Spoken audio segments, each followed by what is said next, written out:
दिल्ली के पर्यावरण मंत्री मनजिंदर सिंह सिरसा ने कई बड़ी घोषणाएं की हैं। इसके मुताबिक दिल्ली सरकार 31 मार्च के बाद शहर भर के पेट्रोल पंप और सीएनजी स्टेशनों पर 15 साल से ज्यादा पुराने वाहनों को ईंधन देना बंद कर देगी। राष्ट्रीय राजधानी में वायु प्रदूषण से निपटने के उपायों पर चर्चा करने के लिए अधिकारियों के साथ बैठक के बाद सिरसा ने कहा कि सरकार वाहनों से होने वाले उत्सर्जन और प्रदूषण को रोकने के लिए कड़े कदम उठा रही है। बता दें कि बैठक में पुराने वाहनों पर प्रतिबंध, अनिवार्य एंटी स्मॉग उपाय और इलेक्ट्रिक सार्वजनिक परिवहन में बदलाव सहित प्रमुख नीतिगत निर्णयों पर ध्यान केंद्रित किया गया। बैठक के बाद सिरसा ने कहा कि हम पेट्रोल पंपों पर गैजेट लगा रहे हैं जो 15 साल से ज्यादा पुराने वाहनों की पहचान करेंगे और उन्हें कोई ईंधन नहीं दिया जाएगा। उन्होंने कहा कि दिल्ली सरकार इस फैसले के बारे में केंद्रीय पेट्रोलियम मंत्रालय को सूचित करेगी। पुराने वाहनों को ईंधन की आपूर्ति को प्रतिबंधित करने के अलावा सिरसा ने घोषणा की कि राजधानी में सभी ऊंची इमारतों, होटलों और वाणिज्यिक परिसरों में वायु प्रदूषण के स्तर को कम करने के लिए एंटी स्मॉग गन लगाना अनिवार्य है।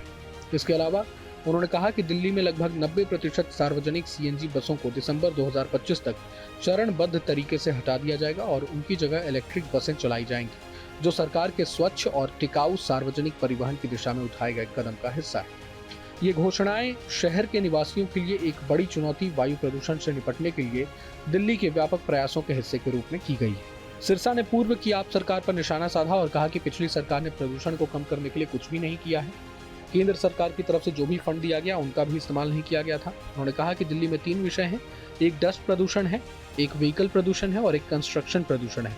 दिल्ली में स्प्रिंकलर भी नहीं लगाए गए थे। पर्यावरण मंत्री ने कहा कि हम एक टीम का गठन कर रहे हैं जो 15 साल पुराने व्हीकल को आइडेंटिफाई करेगी। हैवी व्हीकल को लेकर पहले जांच करेंगे कि आखिर कौन से व्हीकल दिल्ली में दाखिल हो सकते हैं या दाखिल हो रहे हैं या नहीं।